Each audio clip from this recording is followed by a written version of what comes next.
Louvado seja nosso Senhor Jesus Cristo, para sempre seja louvado. Deus abençoe a sua vida, Deus derrame bênçãos sobre você. Nós estamos continuando esta aula, falando o purgatório, o que a igreja ensina, tirado desse livro do professor Felipe Aquino. Estamos meditando um pouquinho, quantas pessoas precisam saber, às vezes não tem conhecimento. Eu também, vou ser sincero a vocês, eu estou aqui aprendendo com vocês, ok?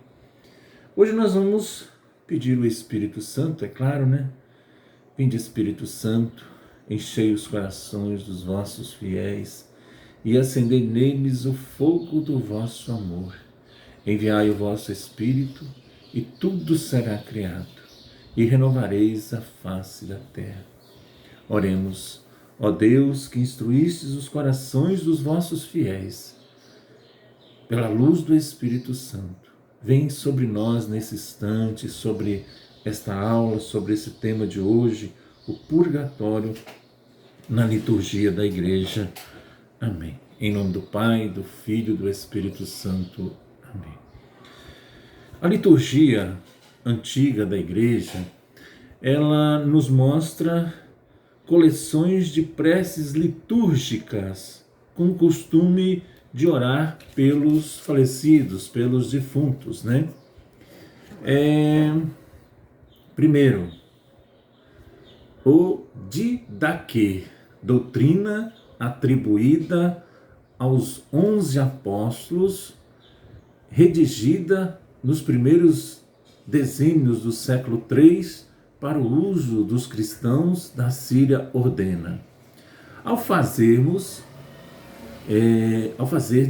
as vossas comemorações, reuni-vos, lede a Sagrada Escritura e oferecei preces a Deus, oferecei também a régia Eucaristia, tanto em vossas assembleias como nos cemitérios. O pão puro, que o fogo, o pão puro, que o fogo tiver purificado e que a invocação tiver santificado, oferecei orando pelos mortos. Irmãos e irmãs, é aquilo que nós falamos sempre, Nós só temos 3 caminhos. O primeiro é o céu, aonde todos nós queremos estar. Mas, irmãos, irmãs, nós sabemos que sem santidade ninguém consegue ir ao céu. E o segundo ponto, é o purgatório. É um período de purificação pelas nossas faltas. Como eu digo sempre aqui, é um período em que nós vamos de recuperação. Mas nós não podemos fazer nada por nós. Quem faz são os nossos familiares e a própria igreja, que todas as missas, ela medita. E o terceiro é o inferno. Quem está no inferno não tem como ir para o purgatório, Mas quem está no purgatório, a porta é aberta pelo lado do céu. Eles já estão salvos, porém aguardando a purificação. Então a importância de nós rezarmos pelos nossos falecidos. Eu não sei o nome, dos meus falecidos, dos meus avós. Coloque lá, o meu sobrenome é Costa Andrade. Costa Andrade da parte do meu pai, Tinelli da parte da minha mãe, da minha avó paterna é Feller, da minha avó, do meu avô, o sobrenome da minha mãe, Tinelli, da minha avó materna é Torresani. Então vou lá, entrego antes da Santa Missa os falecidos da família Costa Andrade, os falecidos da família Feller, os falecidos da família Tinelli e da família Torresani. Eu coloco mais porque tem Facchetti, tem Tamelin, tem Corsini, eu coloco até a 4ª geração. E também coloco os falecidos da minha esposa, parentes, que são Nascimento, da parte do pai, Menegele na parte da mãe. Assim, irmãos e irmãs, atinge a todos. Lembrando que nós falamos numa das aulas passadas, não existe almas penadas. No purgatório não existe almas penadas, né? E principalmente aquelas 13 almas benditas, não existe isso. Eu já falei aqui que nós vamos fazer uma matéria justamente o porquê dessas 13 almas e que muitas pessoas rezam, né? É bom rezar, mas tem mais de 13 almas no purgatório, ok? Então, rezar pelos mortos. Segundo, a liturgia do século III contém uma rúbrica diferente, memorial, sufrágios, em favor dos defuntos, caso se faça memória em favor daqueles que faleceram, né? Terceiro, no Egito, na primeira metade do século IV, compôs uma coletânea litúrgica, onde se pode ver a intercessão pelos irmãos falecidos. Então, o que diz o seguinte: por todos os defuntos dos quais fazemos comemoração, assim oramos, santifica essas almas, pois tu as conheces todas, santifica todas aquelas que dormem no Senhor, colocas em meio às santas potestades, anjos, né? Dai-lhe lugar e permanência em teu reino. Nós te suplicamos pelo repouso da alma do teu servo, coloque aí o nome do teu servo, da tua serva, né? O nome dele, o nome dela, na paz de seu espírito em lugar verdejante, aprazível, e ressuscita o seu corpo no dia em que determinastes. 4. Nas constituições apostólicas, compiladas no fim do século IV, oremos pelo repouso, coloque ali o nome, né, do seu falecido. Oremos pelo repouso de Avimar Costa de Andrade, que é o meu pai, a fim de que Deus bom, recebendo a sua alma, lhe perdoe todas as faltas voluntárias e por sua misericórdia lhe dê o consórcio das almas santas. Então, meus irmãos, minhas irmãs, é isso, nós temos que rezar porque o purgatório existe e você pode ver que assim, a gente meditando aqui, está na palavra de Deus também, entendeu?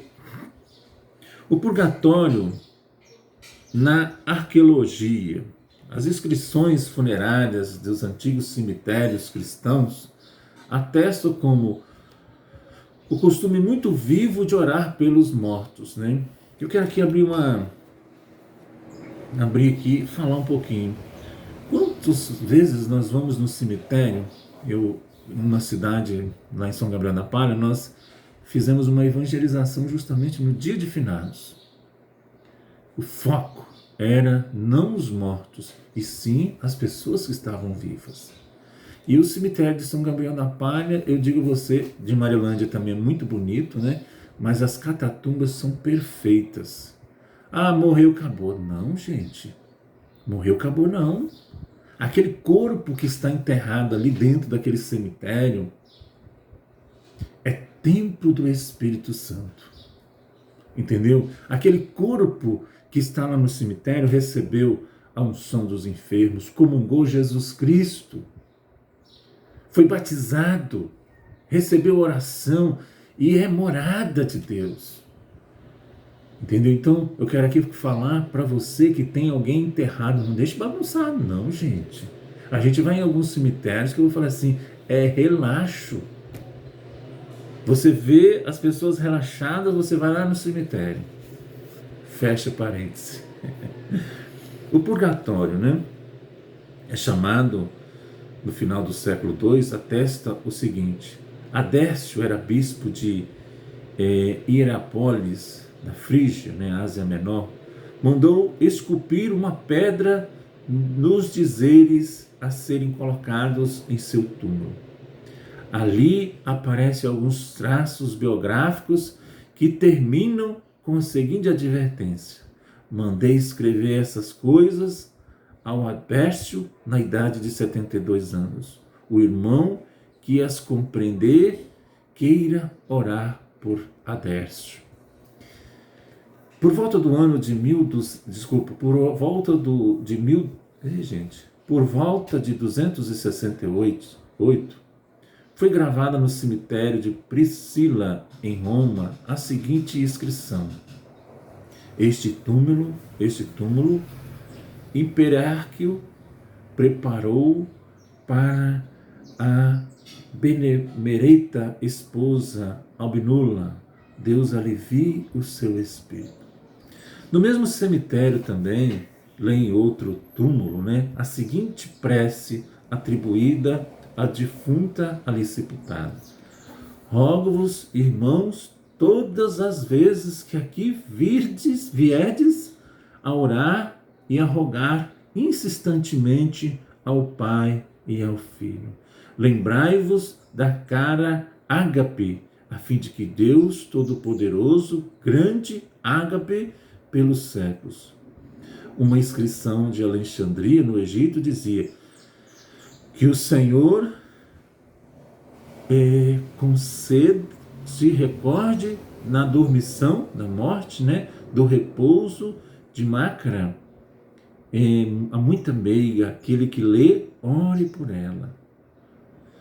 Foi encontrado no Egito, em um epitáfio, que pede as preces da sua Santa Mãe de Deus em favor do defunto, pela intercessão da Mãe de Deus. Dá, ó Deus, o repouso à alma do bem-aventurado Marino, sacerdote e ministro da Igreja. No século IV, no século IV, são muitas as inscrições que referem ao sufrágio dos mortos. Por exemplo, duas de sua origem, diz assim: eu, João, diácono, deixei minha mãe viúva, vim para a cidade do Cós, aí morri. Levaram-me e puseram-me neste túmulo. Lembrai-vos de mim, bem amados, a fim de que Deus me perdoe. Jejuai por mim, a fim de que seja misericordioso para a minha alma. Vemos aqui, meus irmãos, o testemunho dos escritores cristãos, da liturgia, e da arqueologia demonstram claramente o quanto a prática de orar pelos mortos está arraigada na piedade dos cristãos.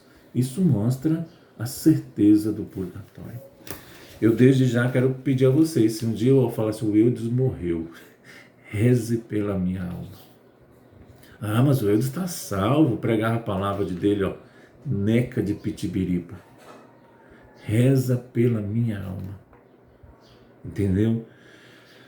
Porque às vezes a gente vê assim, fulano de tal sempre está na igreja, está celebrando, está pregando a palavra. Reza por aquela pessoa. Rezemos pelas almas, tantos aqueles que você acha que é ruim aqui no mundo, e tantos para aqueles que você também esqueceu. Eu tenho aqui um escrito que eu achei interessante, está aqui. Esses são para os vivos, em que Nossa Senhora de Fátima disse aos pastorzinhos, rezai muito e fazei sacrifício pelos pecadores, que vão muitas almas para o inferno por não haver quem se sacrifique e peça por elas. A gente sempre reza antes do terço da misericórdia, pela conversão dos pecadores do mundo inteiro, pelas almas do purgatório, pelos agonizantes deste dia, desta hora, pelas intenções do coração do Santo Padre, o Papa, e pelas pessoas que nós somos responsáveis de orar, e por aquelas também que pediram as nossas orações. Então, meus irmãos, minhas irmãs, se você acha interessante, compartilhe com alguém essa pregação, ok? Tudo isso é tirado deste livro eu digo assim que professor Felipe Aquino, homem de Deus, o purgatório, o que ensina a igreja, incluído o Tratado do Purgatório, né, de Santa Catarina de Gênova. Né? Nós vamos ver se a gente consegue gravar esse livro todo. Eu já estou aqui na página 27 e tem aqui, se eu não me engano, umas 93 folhas. Né? Mas tudo isso que eu estou falando, não estou falando de mim, estou falando disso que o professor Felipe Aquino escreveu. E ele também não está falando dele, está falando aquilo o que a igreja diz. Em nome do Pai, do Filho e do Espírito Santo. Amém.